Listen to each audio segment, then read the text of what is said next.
Aujourd'hui, je voudrais parler du don de sang. Hier, j'ai vu passer la vidéo de Rose qui parlait qu'elle allait tester pour faire un don de moelle osseuse, donc pour les greffes, que c'était hyper important. Je vous avoue que moi, je suis pas encore prête à passer cette étape parce que bon, c'est sous anesthésie générale, etc. J'ai un bébé. Je pense qu'un jour, j'essaierai de sauter le pas pour aider ses vies.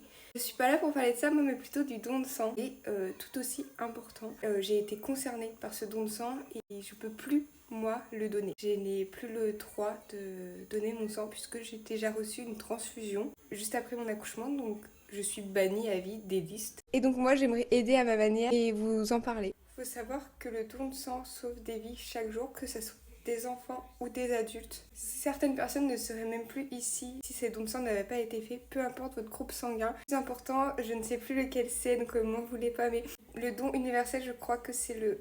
Ah, j'ai une chance sur deux. On voulait pas, mais je sais que c'est au plus ou au moins qu'il y a un donneur universel. Les personnes qui ont ce groupe sanguin, c'est les plus importantes qui donnent leur sang. Et sinon, le reste, c'est tout aussi important de donner votre sang, peu importe votre groupe sanguin, parce que je suis hyper reconnaissante chaque jour envers ces personnes qui donnent leur sang, car sans elles, si elles ne donnaient pas leur sang, je n'aurais jamais pu recevoir cette transfusion. Je suis hyper reconnaissante et moi je voulais aider à mon tour et je ne peux pas. Et je vous jure que ça m'a pris hier soir, j'étais pas bien dans mon lit parce que j'étais en mode...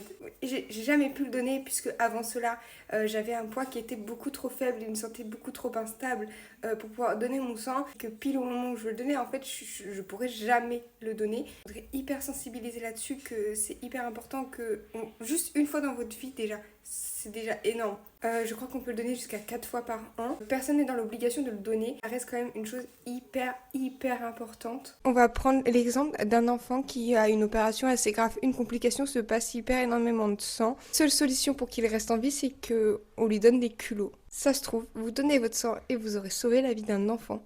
Ça se trouve, vous donnez votre sang et vous aurez sauvé la vie d'un père, d'une mère, d'une grand-mère, d'une sœur de quelqu'un, du frère de quelqu'un. Dites-vous que vous donnez votre sang et vous allez sauver quelqu'un. Je trouve ça juste incroyable. Vous saurez jamais qui, mais vous serez toujours lié à cette personne parce que cette personne portera son sang dans son corps. Donc moi, je sais que je porte le sang d'un ou d'une inconnue tous les jours. Ça me perturbe. Pourquoi il est toujours hyper important de donner votre sang. J'espère que cette vidéo sera bien prise. Ma petite manière, à ma petite échelle de pouvoir aider, puisque je ne peux plus aider comme je le voudrais. Je vais essayer d'aider autrement. Donc déjà, en parler sur les réseaux, je trouve que c'est une bonne chose. De sensibiliser aussi là-dessus. Donc Rose, elle a très bien fait. Elle a une plus grande notoriété, donc ça va être plus simple pour véhiculer le message. Moi, j'en ai une plus petite, mais je me dis peut-être qu'à mon échelle, il y aura certaines personnes qui vont se décider à le faire et ça serait incroyable. Je vais vous laisser ici sur ces belles paroles et je voudrais encore dire merci à toutes ces personnes qui font ces dons.